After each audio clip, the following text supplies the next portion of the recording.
اهلا بيكم في ازاي الدليل العصري للانسان المصري.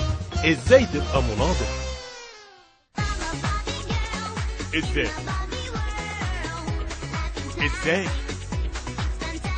ازاي ازاي تبقى مناضل من بتوع وسط البلد؟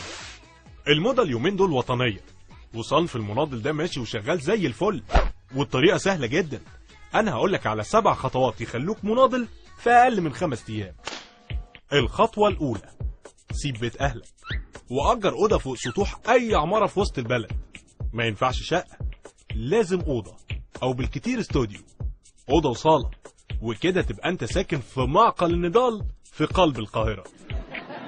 الخطوة التانية: بطل تحلم وبطل تستحمى، وحتى لو نظرك كويس البس نظارة، وحتى لو الدنيا صيف البس كوفية صوف، وخد بعضك وروح على اي مكتبة قريبة من بيتك الجديد واشتري من هناك كام كتاب ما انتش فاهم حاجة منهم، وكام جريدة من بتوع الادب والنقد والكلام المعقد ده، وكده بقى شكلك مناضل رسمي. الخطوة الثالثة: روح على قهوة اسمها البورصة في وسط البلد واقعد هناك واطلب قهوة على الريحة في كوباية. لازم في كوباية، خلي بالك ده المشروب الرسمي للمناضلين. وده لازم تبتدي تدخن، وإلا صدقني عمرك ما هتبقى مناضل. وبعد ما تشرب القهوة وتدخن السيجارتين ريح الكرسي لورا وقول: وتطمعين قاهرة على ولولة المحيط البشري المنعكس على صفحة البؤس في أرضيته الخشبية. فاهم حاجة؟ ولا أنا ولا حد هيفهم منك حاجة، بس كل اللي قاعدين على القهوة هيعرفوا انك مثقف، يعني شكلك بقى مناضل وكلامك كلام مثقفين. الخطوة الرابعة: هتنبت جنبك بنت شبهك تقريبا بس على حريم، وبتتكلم تقريبا زيك.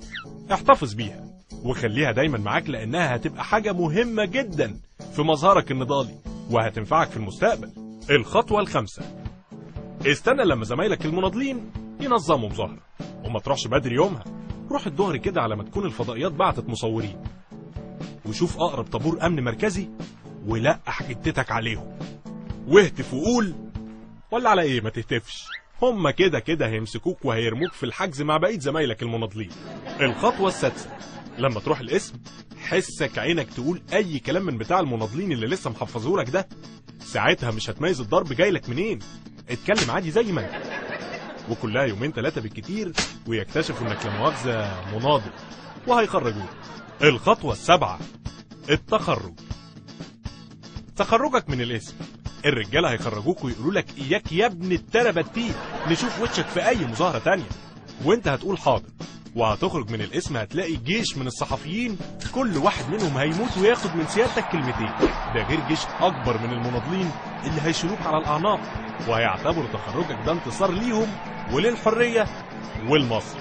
وتحيا مصر، تحيا مصر، تحيا مصر، تحيا مصر، تحيا مصر، تحيا مصر، تحيا مصر، مصر، مصر.